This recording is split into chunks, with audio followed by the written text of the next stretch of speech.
नमस्कार साथियों, हम मौजूद हैं नेहरू कॉलोनी बचाओ संघर्ष समिति के धरने पर और यहाँ पर चौथा दिन है आज। और हम आपको बता दें कि सीटू के जो है पदाधिकारी पहुंचे हैं सीटू संस्था के, और हम आपको बताएं कि प्रदेश से हैं ये।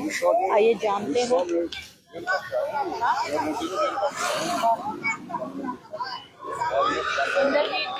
पोस्ट क्या है?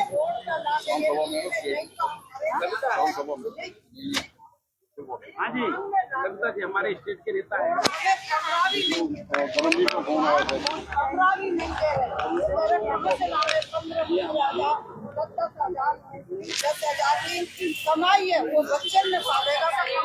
देखिए, किसान सभा के राज्य उप प्रधान पहुंचे हैं कामरेड इंद्रजीत जी, और जानते हैं कि क्या है पूरा मामला। नेहरू कॉलोनी बचाओ संघर्ष समिति की जो महिलाएं हैं वो उनको अपनी समस्याएं रख रही हैं कि किस तरीके से तोड़ी गई थी नेहरू कॉलोनी। देखिए सर, नमस्कार। नमस्ते जी। नाम बता दीजिए सर पहले तो। मेरा नाम इंद्रजीत है। मैं अखिल भारतीय किसान सभा का राष्ट्रीय उपाध्यक्ष हूँ। इंद्रजीत जी, अभी महिलाओं ने आपको अपना दुख बयान किया, क्या कहना चाहेंगे इस बारे में? और 4 दिन से ये बैठे हुए हैं धरने पर, शायद चौथा दिन है आज। नहीं, बात ये है कि ये बहुत ही सरेआम गुंडागर्दी है और बुलडोजर राज चल रहा है ये। और दिल्ली की बिल्कुल नाक के नीचे जब फरीदाबाद में ये हो सकता है तो बाकी देश में क्या होगा? नहीं, दिल्ली से फरीदाबाद तक हर जगह तोड़फोड़ जारी है। मैं वही कह रहा और हूँ। यहाँ भी नहीं, यूपी में भी है और प्रदेशों में यूपी का तो सरकारी बुलडोजर राज की है वो, लेकिन अब तो ये हरियाणा में भी आ गई। वो जिनको जिस तरीके से ये बात करते थे, मौजूदा जो नायब सिंह सैनी जी की सरकार है, आज वो तो पूछने तक नहीं आ रहे। ये हालत है कि आप मतलब ये आम जो जनता है, जो देश को चलाते हैं, यही तो चलाते हैं देश को, निर्माण तो यही करते हैं राष्ट्र का। जब उनके साथ ऐसा कर रहे हो तो ये क्या समझते हो कि भाई लोगों के साथ ऐसे ही करते रहेंगे क्या? मतलब यहाँ किसान है, मजदूर है, आप तो पीने तक का पानी तो दे नहीं रहे थे, अब तो घरों को भी तोड़ रहे हो। अब रात को जाके किसी तरीके से कोई कानून व्यवस्था है कि नहीं? कोई शासन जो है वो लोकतांत्रिक शासन है। कॉन्स्टिट्यूशन और संविधान के तहत बनती है सरकारें भी, और उसी के तहत राज चलता है। आप तो मतलब यहाँ न केवल घरों को बुलडोजर से चला रहे हैं, आप तो संविधान और कानून व्यवस्था पे भी बुलडोजर चला दिया। तो हम इसकी घोर निंदा करते हैं और हम पार्टी की तरफ से, किसान सभा की तरफ से भी इनका पूरे तौर पर समर्थन करेंगे। और ये सारे फरीदाबाद की जनता को समझने की जरूरत है। वो ये ना सोचे कि केवल नेहरू कॉलोनी के रुक जाएंगे। ये रुकने वाले नहीं है। ये बड़े बड़े जो कारपोरेट लोग हैं उनके लिए सब कुछ जल जंगल जमीन दे रहे हैं, और आम जनता जो वो जाए भाड़ में। इस तरीके का ये काम कर रहे हैं। तो जितने भी ट्रेड यूनियन हैं, जितने भी दूसरे सामाजिक संगठन हैं, पॉलिटिकल पार्टी हैं, और आम जो नागरिकों के संगठन हैं, सबको ही खड़े होना चाहिए इस मुद्दे के ऊपर। तो मैं तो इन बहनों को सलाम करता हूं जिन्होंने हिम्मत की है इस गुंडागर्दी के खिलाफ जो है आवाज उठाने की, और यहाँ जो आके चुनौती दी है इन्होंने, ये भी तो ये मैं कहना चाहता हूँ बहन। तो हम मानते हैं अगर अवैध जमीन से हटाया गया है तो क्या इनको बसाना नहीं चाहिए था? पहले इनको जगह दी जानी चाहिए थी, तब हटाना चाहिए था। जिस कानून के तहत ये कह रहे हैं कि जमीन को अधिग्रहण करते हैं, उस कानून के अंदर गिराना नहीं लिखा।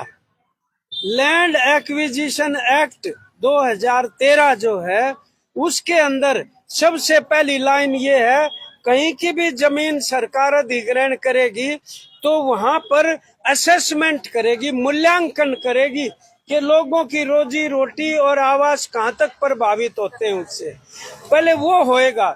यहाँ तो बने हुए मकानों को तोड़ रहे हैं, तो ये किसी भी तरीके से उसको जस्टिफाई नहीं कर सकते। और अगर ये अदालत के अंदर गया है मामला, तो अदालत में जो भी तारीख है, हम उनसे ये आशा करते हैं वो न्यायालय है, उच्च न्यायालय है, उनको जनता के पक्ष में न्याय करना चाहिए, इसीलिए बने हैं न्यायालय कि अगर शासन और प्रशासन धक्का करे, कानून को खुद तोड़े, तो ये लोग फिर बसेंगे कैसे, जिएंगे कैसे। तो उनको ये न्याय करना चाहिए, लेकिन केवल उसके भरोसे रहने का सवाल नहीं है। हम ये कहना चाहते हैं कि ये एक जन आंदोलन है, इसके पीछे सबको खड़ा होना चाहिए। और कल को ये भी आएंगे, अभी वो एक बहन बता रही थी कि चुनाव के टाइम तो आके सिर पे हाथ रख दिया कि कुछ भी यहाँ पे होगा तो सबसे पहले हम आ जाएंगे गर्दन कटाने। तो अब नहीं पहुंचे वो? पहुंचे वो अभी भी, अच्छा। लेकिन बुलडोजर लेके पहुंचे तुड़वाने के लिए वही आदमी।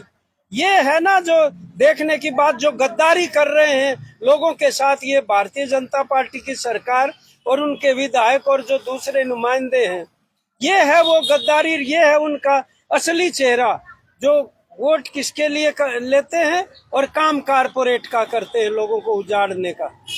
तो ये चलेगा नहीं इस तरीके से। जहाँ जहाँ भी हम जाएंगे वहीं पे इसके खिलाफ आवाज उठाएंगे। और फरीदाबाद के साथियों से हम कहना चाहते हैं कि नियम ये होता है कि आप पहले ये प्रमाणित करेंगे, पहले नोटिफाई करेंगे कि ये इस कार्य के लिए चाहिए। और जहाँ जनता बसती है उनको अगर किसी भी राष्ट्रीय निर्माण के लिए आप दूसरी जगह शिफ्ट करना चाहते हो तो बुलडोजर से नहीं तोड़ सकते, आपको उससे भी अच्छी जगह बसाना पड़ता है पहले। ये नियम है। ये विकास कौन सा है? ये तो बहुत ही अजीब बात है। आप देख रहे हैं ना कि विकास के नाम पर अगर विनाश कर रहे हैं तो वो विकास नहीं कह सकते आप उसको। अभी डीटीपी ने पिछले दिनों एक कॉलोनी में और नोटिस दिया है 55 लोगों को।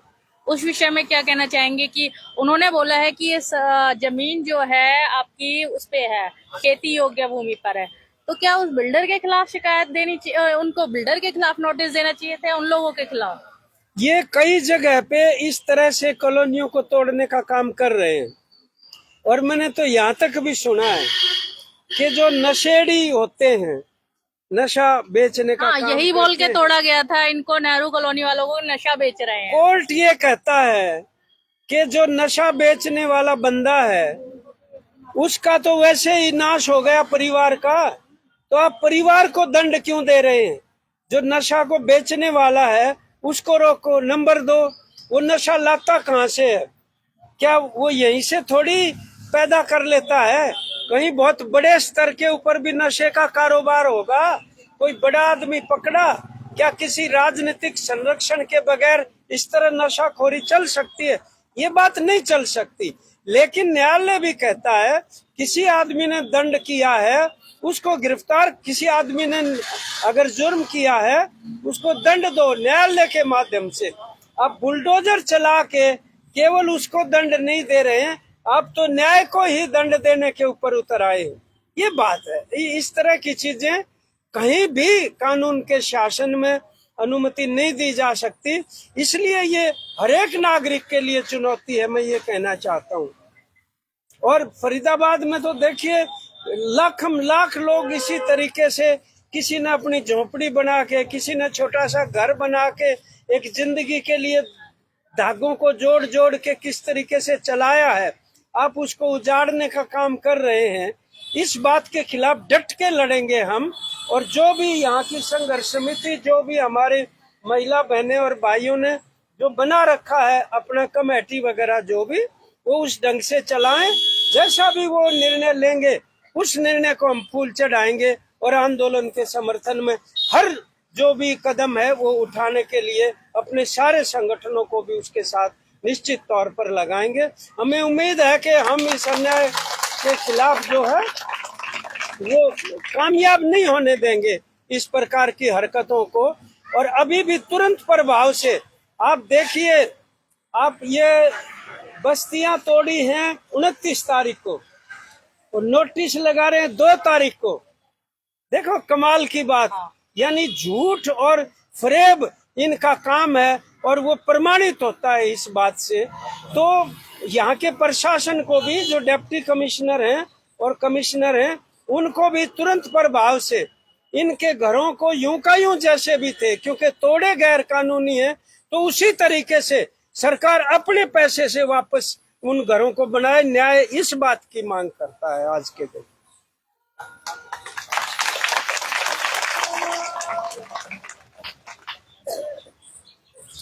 देखिए लगातार प्रदर्शन किया जा रहा है और सिट्टू के पदाधिकारी यहाँ पर पहुंचे थे और देखिए इनकी मांग है कि जिस तरीके से तोड़े थे उसी तरीके के इनको घर बनाकर देना चाहिए। एक तरीके